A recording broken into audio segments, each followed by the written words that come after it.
सुनिए, आपको ये कहानी बहुत ही अच्छी लगेगी। ईमानदारी का फल। ये कहानी आपके ईमान का ज्ञान बताएगी, तो चलिए शुरू करते हैं। काफी समय पहले की बात है। जैसलमेर नाम का एक राज्य था। वहाँ का राजा बहुत अच्छा था, मगर राजा को एक सुख नहीं था। वह ये कि उसके कोई भी संतान नहीं थी, और वह चाहता था कि अब वह राज्य के अंदर किसी योग्य बच्चे को गोद ले, ताकि वह उसका उत्तराधिकारी बन सके और आगे की बागडोर को सुचारू रूप से चला सके। और इसी को देखते हुए राजा ने राज्य में घोषणा करवा दी कि सभी बच्चे राजमहल में एकत्रित हो जाए। ऐसा ही हुए। राजा ने सभी बच्चों को पौधे लगाने के लिए भिन्न भिन्न प्रकार के बीज दिए और कहा कि अब हम 6 महीने बाद मिलेंगे और देखेंगे कि किसका पौधा सबसे अच्छा होगा। महीना बीत जाने के बाद भी एक बच्चा ऐसा था जिसके गमले में वह बीज अभी तक नहीं फूटा था, लेकिन वह रोज उसकी देखभाल करता था और रोज पौधे को पानी देता था।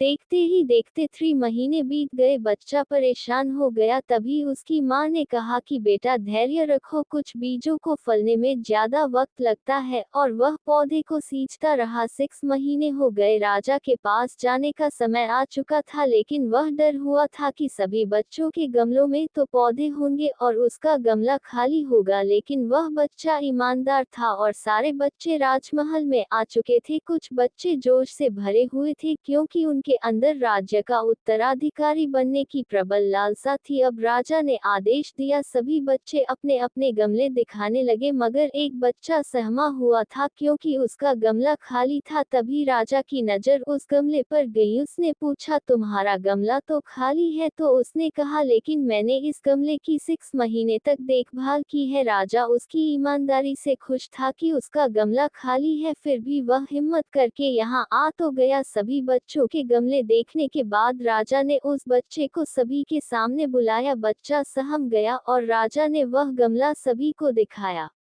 सभी बच्चे जोर से हंसने लगे। राजा ने कहा, शांत हो जाइए, इतने खुश मत होइए। आप सभी के पास जो पौधे हैं वो सब बंजर है। आप चाहे कितनी भी मेहनत कर ले, उनसे कुछ नहीं निकलेगा।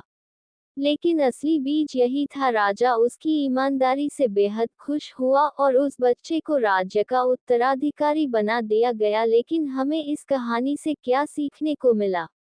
मेरे हिसाब से अपने अंदर ईमानदारी का होना बहुत जरूरी है। अगर हम खुद के साथ ईमानदार हैं तो जीवन के किसी न किसी पड़ाव में सफल हो ही जाएंगे, क्योंकि हमारी औकात हमें ही पता होती है। हम खुद को पागल बनाकर खुद का ही नुकसान करते हैं। आपको ये कहानी कैसी लगी कमेंट में बताएगा, और ये चैनल प्लीज लाइक और सब्सक्राइब करिए।